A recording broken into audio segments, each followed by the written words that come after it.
Good afternoon, everybody. Alexander here, Highlands EDC. I got another video for you guys comparing these two really beautiful exclusive Pena knives. Now they're exclusive because they were dropped by each of them a separate knife vendor, retailer, and each is exclusive to a separate retailer. So we're going to pull this one away and we're going to talk about, we'll talk about this one first.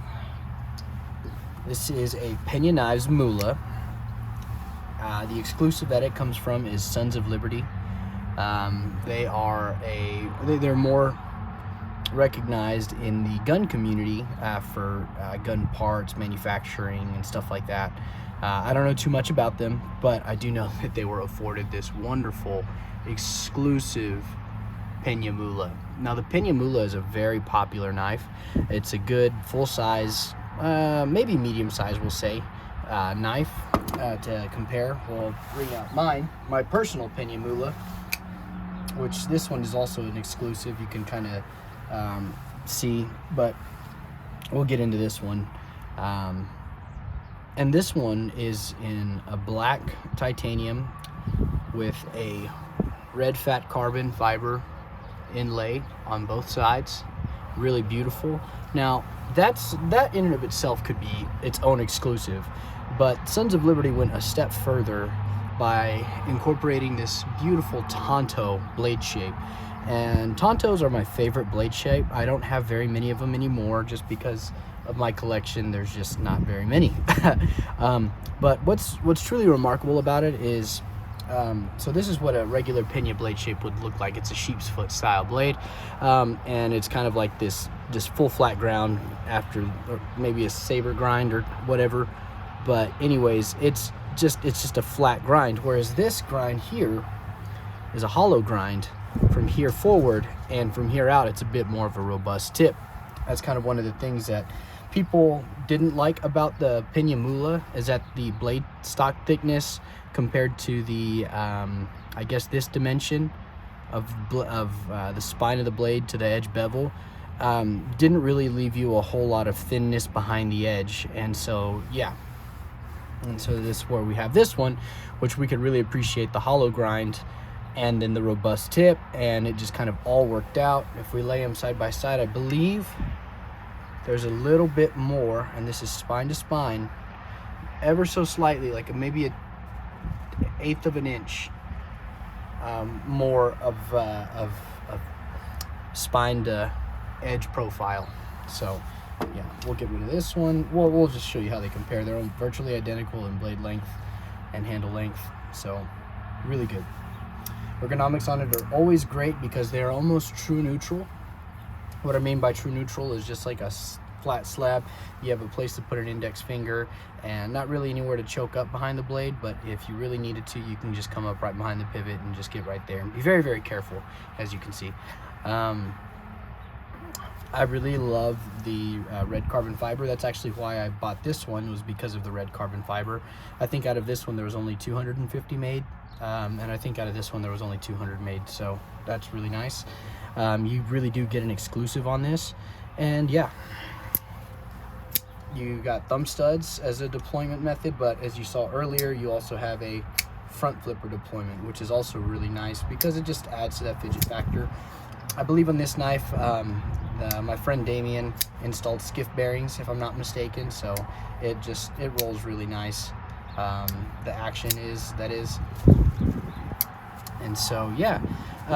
One thing that I still have, the only complaint that I have on the Mula is not this jipping right here, these relief cutouts for the lock bar side. It's actually whenever you go to disengage the lock, you're gonna put it down, and then look right here where the front flipper comes out and extends out in the back, where you normally would put a regular folding knife to disengage a frame lock. This front flipper right here mars up this part of your finger. But once you, and even sometimes it'll stop you from deploying, from disengaging the lock altogether. Sometimes it'll just be like that, and then you're kind of stuck right there until you move your finger. But yeah, if you just get used to it, it should be no big deal, to say the least. So yeah, a very beautiful knife. I really like it. Here in a little bit, we're gonna do a bit of a disassembly on this knife. I wanted to try something out. But yeah, a really good workhorse of a knife. I really appreciate the compound Tanto. This compound knife right here is one of my all-time favorites. This is a Benchmade 946. It's not exactly, yeah, 496, sorry. The Benchmade Vector.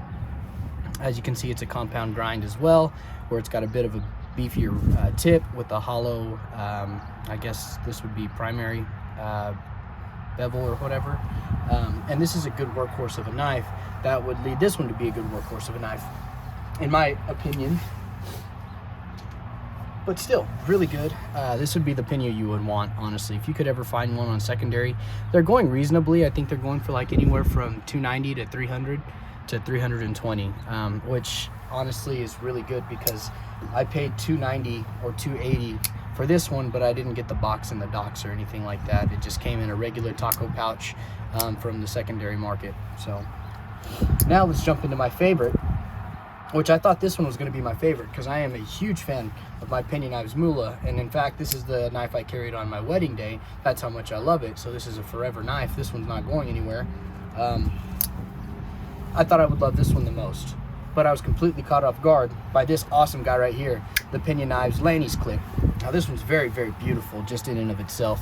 I always thought of myself to not like Damasteel, just because of the, I honestly don't know. It's too fancy. It didn't really lead to being a work knife. So yeah, this one just came out really beautiful, by the way. This exclusive came from Crane's Cutlery, which was also the exclusive that this one was provided for. But it's got this beautiful copper, dark matter, fat carbon, and it's just beautiful. The reason why it's copper is because if you see, there's just some copper tones infused into the carbon fiber, and it's the same on both sides. This is the same Pena clip that you get on a lot of the other X series knives. Beautiful bolster lock. I like this one a lot more than my old dog leg, because there's a bit more to place your finger into and not get caught inside of this little opening right here, where the overlay and the bolster pinch together. So there's that. And then this beautiful, beautiful copper backspacer. Really, really appreciate that. So yeah, this is really nice, and the action is actually way smoother than the Pena Mula, and I think that's why I fell in love with it. This would not be a knife I would actually use for work. This would be a knife, and this was a knife that for the last 2 weeks I just carried for church. And I carried this knife for my first year wedding anniversary, because I carried these two for my wedding anniversary, because this one is just gussied up, and I think it lends itself to be your fancy custom knife.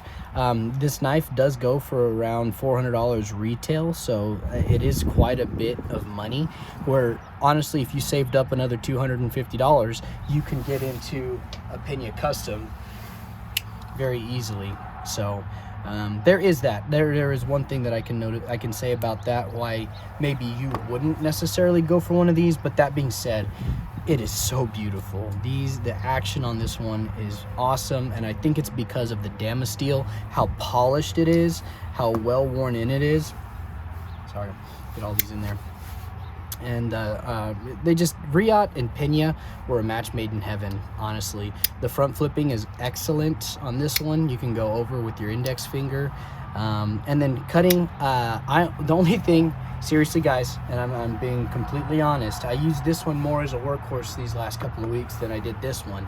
I only opened up a cigar with this one and maybe cut some string, just because it lends itself to just not be an absolute workhorse. It's fully functional though. It's a fully functional knife. I'm sure you can. And then let's see. Oh, this is a hollow grind, by the way. So I do appreciate that about the Lanny's clip pattern. Beautiful clip point coming down this way. It's really, really nice. You can see the Damasteel extends to the spine of the blade. So yeah, this is my first experience with genuine Damasteel. So yeah, really nice. And just get a look at that carbon fiber. How beautiful that is. So yeah guys, that's just an overview of these two. It's since these were loaners, this is more of an appreciation video than it is a review. So we're gonna kind of stick with that. If I don't have the adequate time to review a knife, let's say 4 to 8 weeks, I'm gonna give you guys an appreciation video. I'm gonna give you guys how I feel that these would perform under strenuous work and stuff like that. Because I am I am a fan of Pena knives. These are my friends' Pena knives, and these are mine. These are my personal Penas. Personal Penas. That's hilarious. So these 3 are mine. These 2 are his. But I am a fan. Pena's design language really speaks to who I am as a West Texan, who I am as just a worker. I'm not trying to say that I'm separate from anybody else, but just this design language is really nice. All of these knives are really good for work and just being out in the field. Like I said, with respect to this one I just feel like is your dress knife, is your church knife, is your date night knife. This is something that you carry to the birth of your firstborn, the birth of any of your children. This is the one that you carry to on your wedding. So yeah, just this Lanny's clip is very beautiful, much larger than I anticipated. If you want to take a look at how large they are, this is a Pena Apache. This slip joint variation is the exact same dimensions as any other Apache. So just give you a bit of a size comparison there. Yeah. So this one is like right in the middle between the Mula and the Apache. So yeah, there is that. Let me see, double check the blade play on this. I might have to tighten this one up, but anyways, guys, Damien, thank you very much for lending me these 2. I am going to do a disassembly of this Mula. That'll be coming up soon as well. I'll probably upload all these at the same time. But yeah, anyways, guys, I really appreciate the time that you take to watch these videos. And like I said, this is not a review. This is an overview. And these are just impressions of a person who has handled a lot of knives lately in the last 2 or 3 years. Not a long time compared to a lot of other people, but enough time to give me a general opinion on things. However, that being said, I did get to use this one a lot, and it's a workhorse. And in fact, we're gonna try to do a blade swap on these 2 to see if they transfer. And yeah. All right, y'all, I appreciate it. Thank you guys very much for watching this video, and please like, subscribe. If you have any questions or comments, send them below, and we'll try to get them answered. Thank you. Peace.